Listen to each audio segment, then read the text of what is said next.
Hi all, this lecture is for class 6, chapter 9. Already part 1 we have delivered on the same. So the part 2 we have studied till activity 3rd. So let me reach on over there. One second.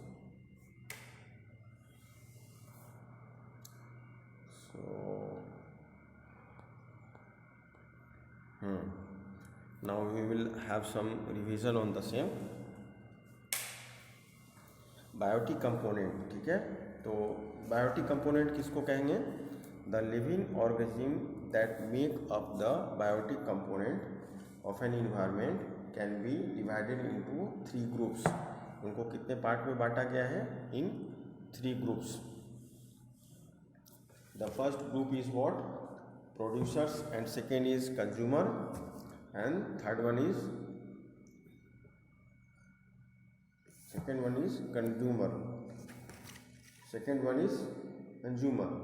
The living organism that of the biotic component of an environment can be divided into 3 groups depending on how they obtain their food. ये खाना किस तरीके से अपना खाना obtain करते हैं उसके हिसाब से इनको 3 ग्रुप्स में डिवाइड किया गया है. How they obtain their food. तो सबसे पहला है प्रोड्यूसर्स. अब प्रोड्यूसर्स हम लोग किसको बोलते हैं? जो खाना बनाते हैं. The green plants make their food. Green plants जो है अपना खाना खुद बनाते हैं. Green plants make their own food from carbon dioxide and water using chlorophyll in the presence of sunlight in the leaves by the process of photosynthesis. During this process, oxygen is given out into the atmosphere.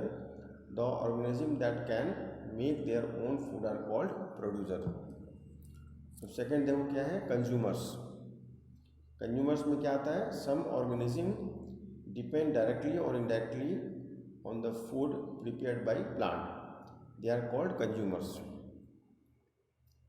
3 kinds of consumers are. 3 type के consumers कौन कौन से हैं?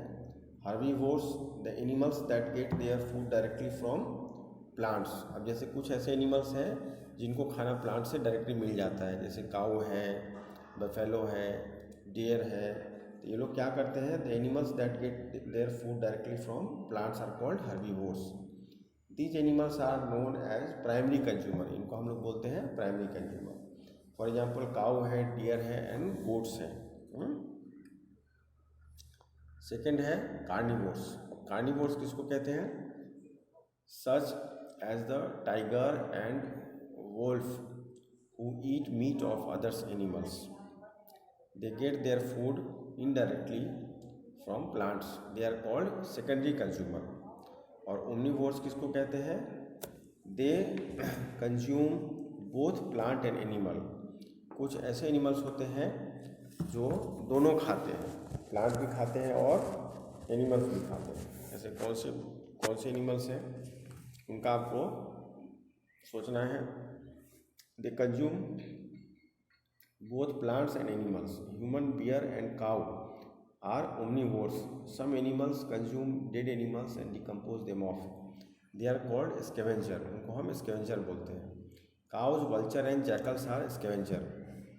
Cause और vulture and jackals are called scavenger. ठीक है.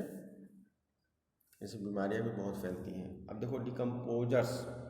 हम decomposers किसको कहते हैं? ये सारा कुछ डिफाइन आपको लर्न करना है. ठीक है. There is another category of living organism which drives their food from dead and declining plants and animal. These are called decomposers. As they decomposes the dead organic matter, microorganism like bacteria and fungi act as a decomposer. जो micro organism होते हैं जैसे bacteria है और fungi है, act as a decomposer. अब abiotic component किसे कहते हैं हम? Let us discuss about some of the abiotic and physical factor which influence living organism. ये जितने भी लिविंग ऑर्गेनिज्म हैं, लिविंग ऑर्गेनिज्म का मतलब क्या होता है? प्लांट और एनिमल बोथ. तो उसके अंदर हमको एक एक्टिविटी का यहाँ चार्ट बना हुआ है जिसमें आप देखो. सबसे पहला है मेथड, सेकेंड है कंडीशन सीड्स गेट,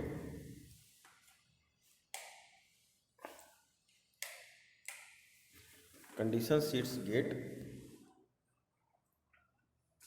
ठीक है, मेथड है, कंडीशन सीड्स गेट है, condition seed do not get, और ऑब्जर्वेशन, यानी कि किस कंडीशंस में आपको you are getting a sprout और you are not getting a sprout, ठीक है। Interaction between plants and animals, अब हम इंटरेक्शन स्टडी करते हैं। Interaction between plant and animal, plant और एनिमल के बीच में क्या इंटरेक्शन होता है, ठीक है।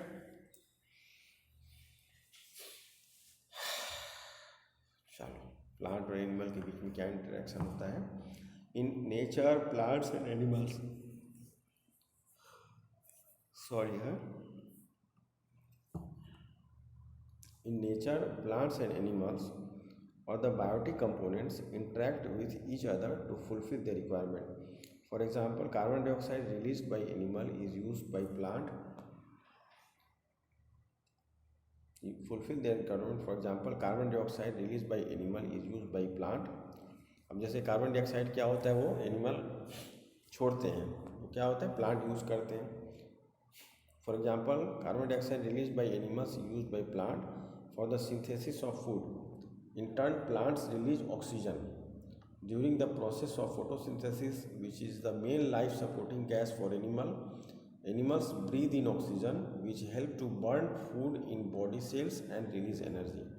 मैं इसे लाइन बाय लाइन पढ़ता हूँ, लाइन टू लाइन पढ़ता हूँ कि आप भी लाइन से लाइन पढ़ के चीज़ों को समझने की कोशिश करो। अब interaction between plant and animal का मतलब ये होता है कि प्लांट और एनिमल के बीच में क्या इंटरेक्शन है, ठीक है। अब इसके आगे का अभी इसमें स्कैन नहीं हुआ है, पर नो प्रॉब्लम, आपके पास टेक्स्ट बुक है, उसको ओपन कर लो, then I go through the same, ठीक है। तो will prepare three parts in this chapter, ठीक है, पर आप बुक्स ओपन कर लो so that it will be easier for you. Due to some difficulties I could not get the same in the इसमें मोबाइल में नहीं आ पाया है। तो नाउ एडिशन आपकी बुक्स में है, page number 98, please open the page number 98, ठीक है। Due to some problems, technical problem, other pages इसमें नहीं आ रहे हैं, तो मैं रीड करके समझा देता हूँ आपको, ठीक है। In addition there are several examples we saw the interaction between plants and animals. For example, plants need animals for the dispersal of seeds and pollination. Animal excreta enrich the soil with nutrients. Hence, we can say that all living things interact with each other to obtain essential material for their survival. अब इसमें क्या होता है ना कि एक cycle बना हुआ है आपके बुक्स के अंदर, please go through the same. जो साइकिल बना हुआ है उसमें कैसा है कि कार्बन डाइऑक्साइड का एक चेन बना हुआ ऑक्सीजन का, जिसमें एक साइड है animal respiration burning of fuel and second लिखा है photosynthesis by plant and tree of the forest. यानी कि दो साइड से गैसेस का जो गैसेस एग्जॉस्ट होते हैं, जो गैसेज एटमॉस्फेयर में आते हैं, उसमें कैसा होता है कि दो टाइप से चीज़ें होती हैं। एक तो ये होता है कि प्लांट जो है वो कार्बन डाइऑक्साइड छोड़ता है, और प्लांट जो है कार्बन डाइऑक्साइड छोड़ता है कब, नाइट में, और डे में ऑक्सीजन लेता है। एनिमल्स और ह्यूमन बीइंग्स जो हैं they use to exhaust carbon dioxide 24 hours. तो ये एक साइकिल बना हुआ है, जिस साइकिल के तहत we are having some natural balance in our calamities, ठीक है। अभी नेक्स्ट मैं आपको समझा देता हूँ इंटरेक्शन टू द इन्वायरमेंट। अब इन्वायरमेंट जो है उसके साथ हमारा क्या इंटरेक्शन है, देखो आगे का पेज इसमें है नहीं, मैं थोड़ा सा आपको बता दूँ, ठीक है, बिकॉज स्कैन करने में कुछ भूल हो गई है, बट डोंट वरी, मैं आपको समझा रहा हूँ, लेक्चर आप अच्छे से सुनो, ठीक है, don't get disturb. Interaction in the environment. अब आपका टेक्स्ट बुक ओपन कर लो, ठीक है, open your text book, page number 98। तो एनिमल्स डिपेंड ऑन प्लांट्स। अब बहुत सारे एनिमल्स हैं जो प्लांट पे डिपेंड है। डिपेंड मतलब क्या है कि अगर वो प्लांट नहीं खाएंगे तो जिंदा नहीं रहेंगे। तो animals depend on plant not only for food but for several other needs as well. अब ऐसा नहीं है कि प्लांट जो डिपेंड है, एनिमल जो डिपेंड है प्लांट पे, वो सिर्फ फूड के लिए है, वो और भी चीज़ों के लिए डिपेंड है, ठीक है। तो क्या क्या चीज़ के लिए डिपेंड है वो हम देखते हैं अभी। Plant supply oxygen to the atmosphere, plants क्या करते हैं, वो ऑक्सीजन सप्लाई करते हैं एटमॉस्फेयर में। Shady trees gives us shelter, अब जैसे बहुत बड़ा बड़ा पेड़ होता है तो उसके नीचे छोटा सा घर भी बन जाता है। Against the sun and rain, animal, insects and birds depend on plant for shelter and safety.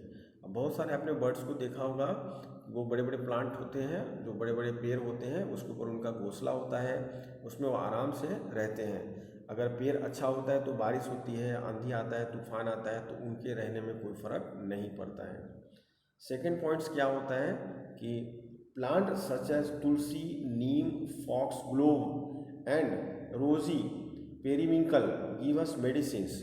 बहुत सारे ऐसे प्लांट्स हैं जिनसे कि मेडिसिन बनता है। जैसे देखो तुलसी, आप सबको पता होगा, because most of us they are having tulsi at home. तो तुलसी से क्या होता है, when you are getting cough, cold और whatever any problems in your body, तो तुलसी से आपको वो हेल्प मिल जाता है। नीम, नीम का पेड़ आपको सबको पता है। Fox glove and rosy periwinkles give us medicine when plants and trees also gives us spices, wood, timber, gums, etc. Plant maintain carbon dioxide and oxygen balance in nature। और इसके वजह से क्या होता है कि प्लांट्स जो है ना वो ऑक्सीजन को बैलेंस करता है इन्वायरमेंट के अंदर, नेचर को बैलेंस करता है। इसलिए बोला जाता है कि अगर हम बहुत सारे पेड़ों को काटेंगे तो क्या होगा, पेड़ काटने से नेचुरल क्लाइमेटी में प्रॉब्लम शुरू हो जाएगा। प्लांट्स डिपेंड ऑन एनिमल, अब कुछ प्लांट्स ऐसे हैं जो एनिमल्स पे डिपेंड होते हैं। जैसे मैं आपको बताऊं, some animals such as butterfly है, बटरफ्लाई देखा होगा आपने, हनी बी है, हमिंग बर्ड है, ठीक है, हेल्प टू पोलिनेट फ्लावर्स। ये लोग क्या करते हैं, पोलिनेट करते हैं फ्लावर को, यानी कि एक फ्लावर से दूसरा फ्लावर, दूसरे फ्लावर से तीसरा फ्लावर। ये क्या होता है, जैसे बटरफ्लाई है तो वो एक फूल के पेड़ पे बैठेगा, तो उसके जो बीज है वो लेके फिर कहीं उड़ के और जाएगा तो वहाँ पे रख देगा। तो बाय दिस प्रोसेस जो बटरफ्लाई है और हनी बी है और हमिंग बर्ड है, help to pollinate flowers. Without pollinating flowering plant cannot form seeds and hence cannot reproduce, ठीक है। Animals also help in dispersal of seeds, several seeds or fruit have hair on spines on them. These stick to the animal's skin or fur and are carried to long distance. Animal excreta and their dead bodies add nutrients to the soil. They act as manure and provide mineral for plant growth, ठीक है। इससे क्या होता है, plant के growth में भी होता है। Animals also help in dispersal of seeds, several seeds of fruit have hair on spines on them। क्या होता है, कई ऐसे बीज होते हैं जिनके ऊपर फर होते हैं, ठीक है। These stick to the animal skin or fur and are carried to long distances. Animal excreta and their dead bodies add nutrients। अब जैसे कोई ऐसे बर्ड है, कोई ऐसा छोटा सा एनिमल है, वो उनका डेथ हो जाता है तो वो जो है ना मैन्योर्स बन जाते हैं। They act as a manure and provide minerals for plant growth. और वो जो मैन्योर्स होता है वो प्लांट के ग्रोथ के लिए काम आता है, ठीक है। अब एक बड़ा कॉमन चैप्टर है, आप सबने पढ़ा है, मैं फिर से उसको करता हूँ, है ना। आपको पेज की चिंता नहीं करनी है, आपका बुक्स ओपन कर लो, because due to some scanners this happened problem, ठीक है। अब वीडियो स्टार्ट हो चुका है तो हम बीच में तो बंद ही कर सकते हैं, इसलिए I am continuing this, right. फिर जो आपका लास्ट पार्ट 3 होगा उसमें मैं पूरा चैप्टर रिवीजन करा दूंगा, अभी ध्यान से सुनो आप लोग। Adaptation, the presence of specific body features which enable a plant और an animal to live in a particular habitat is called adaptation.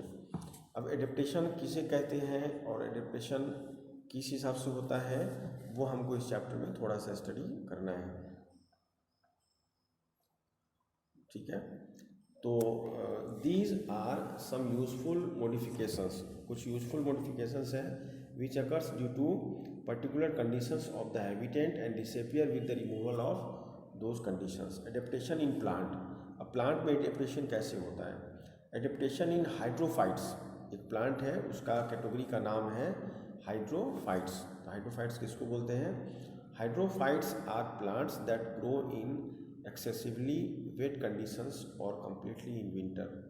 Through there are several type of hydrophytes Two common types are submerged plants, those living completely underwater like hydrilla and वेलिसिनेरिया। दो plants होते हैं, एक hydrilla and वेलिसिनेरिया। ये दोनों plant जो है ना वो सबमर्ज प्लांट कहलाते हैं। यानी ये जो प्लांट होते हैं वो पानी के नीचे होते हैं। आप देखो फोटोग्राफ्स है यहाँ पे, ठीक है, फ्लोटिंग एंड सबमर्ज। तो सबमर्ज प्लांट में कौन से होते हैं? Those living completely under water like hydrilla and vallisneria. ये प्लांट पानी के बिल्कुल ही नीचे होते हैं। फ्लोटिंग प्लांट्स, दोज लिविंग और floating on the surface of water slightly below it like the water hyacinths and water leuca. Some aquatic plants like lily and lotus are partially submerged in water. These plants saw adaptation in their root, stem and leaves. अब roots के बारे में समझते हैं। Roots of an aquatic plant are very short and small. जो भी aquatic plant होता है उसका जो भी एक्वेटिक प्लांट्स हैं, root of aquatic plant are very short and small, बहुत छोटे होते हैं। As an aquatic plant can observe water and dissolve minerals directly from the surfaces of their stem, branches and leaves, so they do not have to depend on their roots to obtain water and dissolve minerals. Stem किसे कहते हैं? Stem are soft, hollow and light. Stem क्या होता है? Soft होता है, मुलायम होता है, हॉलो होता है और वेट में कम होता है। सो दैट इट कैन स्वे along with the water movement and pressure. Leaves of submerged plants like hydrilla are long and thin, so that the strong water current are not able to tear them apart. In water lily, the leaves are large and circular and keep floating on the surfaces of water. Also, a waxy coating is present on the leaves which make them water resistant and prevent their decay in water. अब क्या होता है वैक्सी coating? आप जब गए होंगे कभी किसी पॉन्ड्स के पास तो वहाँ पे देखा होगा आपने बहुत सारे डिफरेंट क्वालिटीज़ के डिफरेंट टाइप्स के प्लांट आपको दिखते होंगे। But generally we don't have the study about a particular plant और पर्टिकुलर रूट्स और पर्टिकुलर लीव्स, इसलिए हम लोग पहचान नहीं पाते हैं कि किस प्लांट को हम क्या कहते हैं। बट एटलीस्ट हमको ये ज़रूर पता चलता है कि सबमर्ब किसे कहेंगे, ठीक है, सबमर्ज प्लांट्स किसे कहते हैं। जो plant, the plant which they are dropping their cells in the water, पानी से बिल्कुल दबे हुए होते हैं, वैसे प्लांट को बोलते हैं हम लोग सबमर्ज प्लांट। कुछ प्लांट ऐसे होते हैं जो फ्लोटिंग होते हैं। जब आप पॉन्ड्स के पास जाओगे तो बहुत सारे ऐसे प्लांट हैं जो आपको दिखेंगे कि वो पानी के ऊपर स्विम कर रहे हैं, ठीक है। इस हिसाब से लीव्स और स्टीम और रूट। अब हम लोग को क्या है कि जो प्लांट पानी के अंदर रहते हैं, पानी के अंदर तैरते हैं, उनके रूट्स, स्टीम और लीव्स के बारे में समझना होता है। तो कई प्लांट्स ऐसे होते हैं जब आप पॉट्स के पास जाओगे तो उनके जो लीफ होते हैं वो वैक्स कोटिंग होते हैं। आपको देखने से लगेगा कि वो बिल्कुल उसके ऊपर वैक्स कोटिंग की हुई है, जिसकी वजह से क्या होता है कि वो पानी में ठीक से डूबे हुए नहीं होते हैं, वो हाफ हार्टेडली थोड़ा सा ऊपर की तरफ होते हैं, ठीक है। तो दैट्स फॉर दिस वीडियो। हम क्या नेक्स्ट आपको जो वीडियो बनाएंगे उसमें हम बाकी प्रॉपर्ली स्कैन करके रखेंगे, सो दैट हम इस चैप्टर का पार्ट 3 आपको कर सकें, ठीक है।